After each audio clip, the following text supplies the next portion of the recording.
ہدایت نہیں دیتا. ظالم ظلم سے باز آ جائے توبہ کرے اللہ ہدایت دے گا. فاسق فاجر فسق و فجور کو چھوڑ دے توبہ کرے اللہ ہدایت دے گا. لیکن اللہ ظالم کو ظالم ہوتے ہوئے زبردستی ہدایت نہیں دیتا, فاسق کو فاسق ہوتے ہوئے زبردستی ہدایت نہیں دیتا. یہ اللہ تعالیٰ کی ہدایت جو ہے وہ ایسی گھٹیا شے تو نہیں ہے, وہ تو جو بھی مستحق ہوتے ہیں اللہ تعالیٰ انہی کو دیتا. اب سنیے اگلی آیت, اس وقت کا بہترین نقشہ جو آ رہا ہے. یہ 3 آیات اس وقت پاکستان کے موجودہ حالات کی عظیم ترین عکاسی ہے. فَتَرَى الَّذِينَ فِي قُلُوبِهِم مَرَضٌ, تو تم دیکھتے ہو کہ جن کے دلوں میں روگ ہے. روگ کیا ہے؟ نفاق. قرآن مجید میں جیسا میں نے کہا تھا نا, T B first stage, second stage, third stage, واقعتاً یہ مرض ہے. نفاق مرض ہے. پہلی سٹیج جبکہ جھوٹے بہانے بنانے شروع کیے, دوسری سٹیج جبکہ جھوٹ کے اوپر قسمیں کھانی شروع کر دی, تیسری سٹیج یہ کہ اللہ اور اس کے رسول اور اللہ کے دین کے دشمن بن گئے. ان کی وجہ سے ہمیں مصیبتیں پڑ رہی ہیں, ان کے دشمن بن گئے. یہ دیکھیے فَتَرَى الَّذِينَ فِي قُلُوبِهِم مَرَضٌ, یہ مرض کا لفظ جو ہے سورہ بقرہ کے دوسرے رکوع میں موجود ہے. فِي قُلُوبِهِم مَرَضٌ فَزَادَهُمُ اللَّهُ مَرَضًا, ان کے دلوں میں روگ تھا, اللہ نے ان کے روگ کو بڑھا دیا. فَتَرَى الَّذِينَ فِي قُلُوبِهِم مَرَضٌ يُسَارِعُونَ فِيهِمْ, تو تم دیکھتے ہو یا دیکھو گے ان لوگوں کو جن کے دلوں میں یہ روگ ہے, بیماری ہے, منافقت ہے, وہ انہی میں گھسنے کی کوشش کرتے ہیں. یسارعون فیہم, بھاگ دوڑ کر انہی کی پناہ گاہ میں جاتے ہیں, دوڑتے ہیں انہی کے پاس. کرگل کا معاملہ ہوا تو دوڑ کے بھاگ گئے. آپ کے وہ وزیر اعظم جو پہلے تھے وہ بھاگے ہیں جا کر کس کے پاس؟ کلنٹن کے پاس. مذاق اڑوایا, میرے ساتھ فوٹو سیشن چاہتا تھا نواز شریف. کیسے کیسے فکرے اس نے چست کیے. چھٹے کے دن خاص طور پر گیا ہے. یہ ہے ہمارا وقار, یہ ہے ہماری عزت. اور اب جو اس نے کیا, اب تک پالیسی اور تھی, ایک دم گرگٹ کی طرح رنگ بدل لیا. حالانکہ ابھی تک طالبان کی حکومت کا جو سفارت خانہ ہے موجود ہے ہمارے, واحد ملک ہے دنیا کا جس کے جہاں پر سفارت خانہ رہ گیا. اب سعودی عرب اور امارات کا کیا شکایت ہے, تو ان کی جیب میں ہے, امریکہ کی جیب میں. ان کی حکومت امریکہ کی وجہ سے قائم ہے, ورنہ کبھی کی ختم ہو گئی ہوتی. ان کا سر, ان کی جوتی انہوں نے مار مار کے جو ہے سارا ان کو, یعنی ان کا دولت بھی اپنے پاس گھسیٹ لی ہے. جنگ کے سارے اخراجات جو ہے خرید کی جنگ کے انہی سے وصول کیے اور اپنی اکانومی کو بہتر کیا. لیکن یہ کہ گھستے انہی کے اندر, جاتے پھر ادھر ہی. فَتَرَى الَّذِينَ فِي قُلُوبِهِم مَرَضٌ يُسَارِعُونَ فِيهِمْ يَقُولُونَ نَخْشَىٰ أَن نُّصِيبَنَا دَائِرَةٌ, کہتے کیا ہیں, ہمیں اندیشہ ہے کہ کوئی بہت بڑی مصیبت ہم پر آ جائے. بتائیے 100% یہ اس وقت کی پوزیشن نہیں ہے.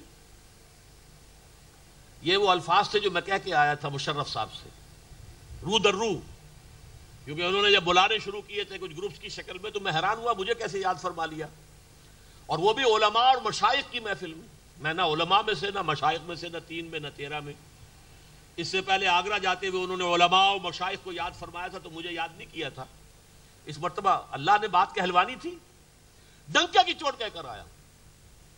اگر آپ نے ساتھ دیا ٹھیک ہے, جو آپ میزانیہ نفع و نقصان رکھ رہے ہیں ہمارے سامنے, ساتھ دینے میں یہ فائدے ہیں, اور ساتھ دے دیں گے یہ اندیشے, یہ نقصانات ہیں.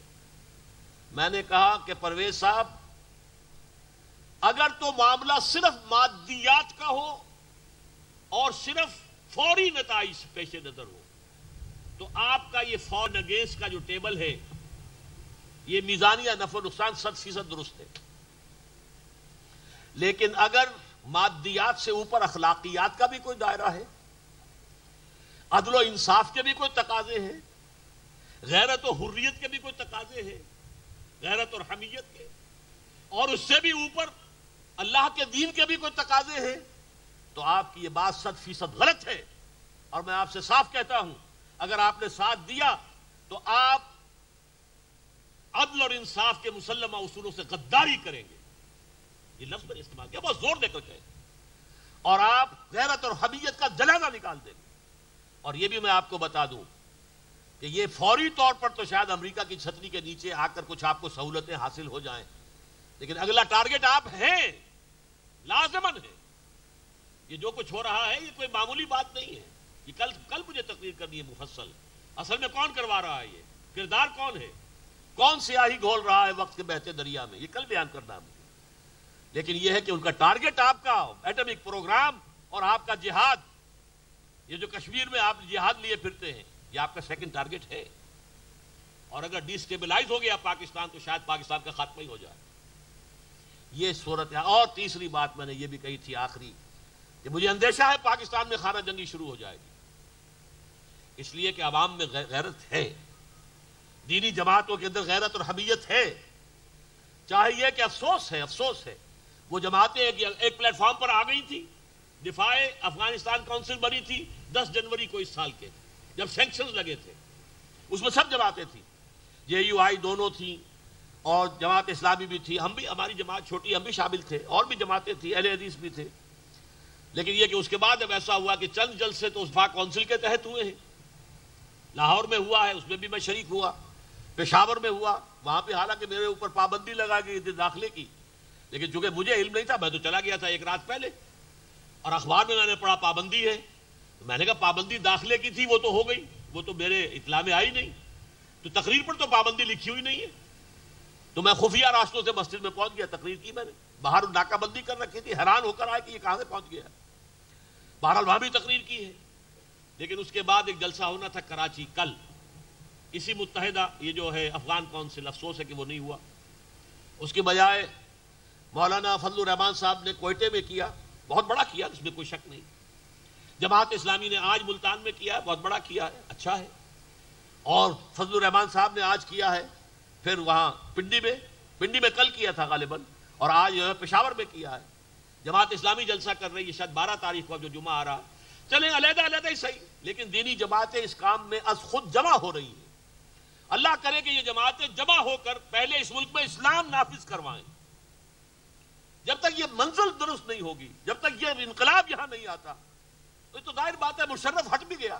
قاضی حسین احمد صاحب نے کہا ہے مشرف صاحب آپ کی حکومت ختم کر دیں گے، تو کوئی اور آ جائے گا، اس سے کیا فائدہ ہو. نظام لاؤ، نظام بدلو، متحد ہو جاؤ، جمع ہو جاؤ، اور یہ پاور پالیٹکس کو چھوڑو، نکلو میدان میں آؤ اللہ کے دین کے لیے کہ نافذ کرو یہاں پہ اسلام. اور پھر یہ کہ افغانستان جہاں شریعت اسلامی نافذ ہوئی اور پاکستان یہاں بھی شریعت نافذ ہو، تبھی تو جوڑ بیٹھے گا نا. ورنہ ہمارا سیکولر نظام، ہماری ٹی وی، ہمارا ریڈیو دیکھے، وہ تو کوئی اسلام کا نقشہ تو نہیں ہے، تو اس حوالے سے کیسے جوڑ ملے گا. حالانکہ میں نے تو بہت پہلے کہا تھا کہ پاکستان اور افغانستان کا جو ہے کانفیڈریشن قائم ہونا چاہیے، لیکن اس کا من درچے خیال ہے، مفلک درچے خیال. میں کیا سوچ رہا تھا، ہو کیا گیا ہے. تو میں نے کہا تھا، لکھا تھا ایک مضمون میں، friend is in need is a friend in deed. ارے مشکل وقت میں آگے پیچھے ہٹ گئے، غیرت کے خلاف، یہ حمیت کے خلاف. یہ غیرت نام تھا جس کا، گئی تیمور کے گھر سے. دیکھیے وہی الفاظ ہیں، یسارعون فیہم، گھسے جا رہے ہیں انہی کے اندر. یقولون نخشی ان تصیبنا دائرہ، ہمیں ڈر ہے بہت بڑی مصیبت آ جائے گی، ہمارا ایٹمک جو صلاحیت ہے وہ ختم کر دی جائے گی، ہمارا جہاد کشمیر ختم کر دیا جائے گا، ڈسٹیبلائز ہو جائیں گے، ہمیں مفلوق الحال بنا دیا جائے گا، ہمارا بائیکاٹ ہو جائے گا، ہمارے اوپر اور سینکشن لگ جائیں گے. میں نے کہا تھا یہ ٹھیک ہے، آپ جو کہہ رہے ہیں غلط نہیں کہہ رہے، آپ جو کہہ رہے ہیں ٹھیک کہہ رہے ہیں، اور ان کے ساتھ دینے میں ٹھیک ہے، حلوہ ہے. آ رہے ہیں اتنے کروڑ ڈالر ادھر سے آ رہے ہیں، اتنے کروڑ ادھر سے آ رہے ہیں، اتنے کروڑ شیڈیول ہو گئے، اتنا یہ ہو گیا، فلاں سینکشن اٹھ گئی، فور اور اٹھ رہی ہیں، یہ سب کچھ ہوگا. کفر کا ساتھ دیں گے تو یہ ہوگا. دودھ ملائی آپ لے لیجئے، لیکن کب تک؟ بکرے کی ماں کب تک خیر منائے گی؟ یہ جو عالمی اتحاد قائم ہو رہا ہے، یہ صرف افغانستان کے لیے نہیں ہے، یہ اسلام کے خلاف ہے. وہ جو کہہ رہے ہیں 10 سالہ جنگ چلے گی، افغانستان بیچارہ کیا ہے، چڑیا، باز کی اور چڑیا کی جنگ ہو رہی ہے. یہ تو اللہ تعالیٰ چاہے دو اور کر دے. وہ چڑیوں کے ذریعے سے ہاتھیوں والوں کو جو ہے شکست دے دی تھی اس نے. الم تر کیف فعل ربک باصحاب الفیل، کوئی عجب نہیں اللہ تعالیٰ دوبارہ دوہرا دے، وہی صورت دوبارہ پیدا کر دے اللہ. لیکن یہ کہ عام حالات میں دیکھیے تو افغانستان کی حیثیت کیا ہے، کیسے کیسے اسلحہ، کیسے کیسے بمبار، خوفناک قسم کے ہوائی جہاز، اور کتنے بڑے بڑے جو ہیں ان کے یہ جو ایئر کرافٹ کیریئرز جو ہیں وہ آ رہے ہیں، جہاز سمندری. اللہ اکبر، کس کے لیے؟ افغانستان. وہاں کیا برباد کرو گے؟ وہ تو پہلے ہی برباد ہو چکا ہے. انسانوں کو مار دو گے، اللہ اللہ خیر صلی اللہ، اور کیا رہ گیا؟ وہاں ہے کیا وہاں؟ ٹھیک ہے تم نے اگر بمباری کی تھی، اگر عراق پر 10 سال پہلے بمباری کی تھی تو اس کے بعد تو بہت کچھ تھا، تم نے تہس نہس کیا، یہاں ہے کیا؟ لیکن اصل مسئلہ میرا اور آپ کا ہے، ہم اس ملک کے شہری ہیں، ہم ذمہ دار ہیں، اللہ یہ کہ وہ کلی پوری قوت کے ساتھ آپ کہیں ہم ساتھ نہیں ہیں۔ یہ یکجہتیاں جو انہوں نے منوائی ہیں یہاں پر، ہم اس کے خلاف ہیں۔ ہماری یکجہتی طالبان کے ساتھ، اسلام کے ساتھ ہونی چاہیے، عدل اور انصاف کے ساتھ ہونی چاہیے۔ انہوں نے کہہ دیا تھا طالبان نے پہلے ہی، ثبوت پیش کرو ہم حوالے کر دیں گے، اور آج تک کوئی ثبوت نہیں۔ یہ کہا اب بھی برطانیہ نے کہا ہے کہ ثبوت نہیں ہے، یہ ایسا ثبوت نہیں ہے، امریکہ خود کہہ رہا ہے کہ جس کی بنیاد پر عدالتی کارروائی کی جا سکے، ایسا ثبوت نہیں ہے۔ تو ایسے ثبوت کے بغیر کیسے کسی کو مجرم ٹھہرا دیا جائے؟ اور جو یہ گروپ گیا تھا جس میں میں بھی تھا، علماء اور مشائخ، ان میں سے ہر شخص نے یہ کہا تھا کہ جناب جرنیل صاحب جب تک الزام ہو اور جرم ثابت نہ ہو وہ ملزم ہوتا ہے، مجرم نہیں ہوتا، مجرم کو سزا نہیں دی جا سکتی۔ لیکن یہ کہ ٹی وی کے اوپر بتایا گیا کہ سب لوگوں نے جو ہے ان کے ساتھ جو ہے ان کی رائے میں رائے دی ہے، انا للہ و انا الیہ راجعون۔ میں نے تو جس شور کے ساتھ یہ کہا تھا یہ غداری ہوگی، نظریہ پاکستان سے غداری، اسلام سے غداری، اور صداقت اور حق اور عدل اور انصاف کے تقاضوں سے غداری، اور اس کا اندیشہ ہے کہ پاکستان میں خانہ جنگی ہو جائے۔ یہ الفاظ میں کیا کیا ہے؟ تو فرمایا فَتَرَى الَّذِينَ فِي قُلُوبِهِم مَرَضٌ يُسَارِعُونَ فِيهِمْ، تم دیکھو گے جن کے دلوں کے اندر روگ ہے، نفاق ہے، وہ انہی کے اندر گھسے جاتے ہیں، پناہ گاہ انہی کو بنایا ہوا ہے۔ يَقُولُونَ نَخْشَىٰ أَن تُصِيبَنَا دَائِرَةٌ، کہتے ہیں اندیشہ ہے کہ کوئی بہت بڑی مصیبت گردش زمانے کی ہم پر نہ آ جائے۔ فَعَسَى اللَّهُ أَن يَأْتِيَ بِالْفَتْحِ أَوْ أَمْرٍ مِّنْ عِندِهِ۔ بڑی پیاری آیت ہے اس وقت کے موقع کے حساب سے، میرے دل میں امید کے چراغ روشن ہوئے ہیں۔ ہو سکتا ہے اللہ تعالیٰ فتح عطا فرما دے اہل ایمان کو، یا اپنے پاس سے کوئی اور ایسی بات پیدا کر دے جو میں نے ابھی کہا، اصحاب فیل کا واقعہ ہو سکتا ہے۔ چمن کے مالی اگر بنا لے موافق اپنا مزاج، اب بھی چمن میں آ سکتی ہے پلٹ کر چمن سے روٹھی بہار، اب بھی، اور آج بھی ہو جو براہیم کا ایما پیدا، آگ کر سکتی ہے انداز گلستان پیدا کر سکتی ہے۔ اللہ کی قوت ختم نہیں ہوئی ہے، واللہ واسع علیم، اس کی وسعتیں، اس کی قوتیں، اس کی قدرتیں، اس کے اختیارات عطا ہے۔ ہو سکتا ہے کہ اللہ تعالیٰ فتح لے آئے۔ یہ سمجھ رہے ہیں منافق کہ فتح انہی کی ہوگی، کیا پتا انہیں ذلت اور رسوائی کا سامنا کرنا پڑ جائے۔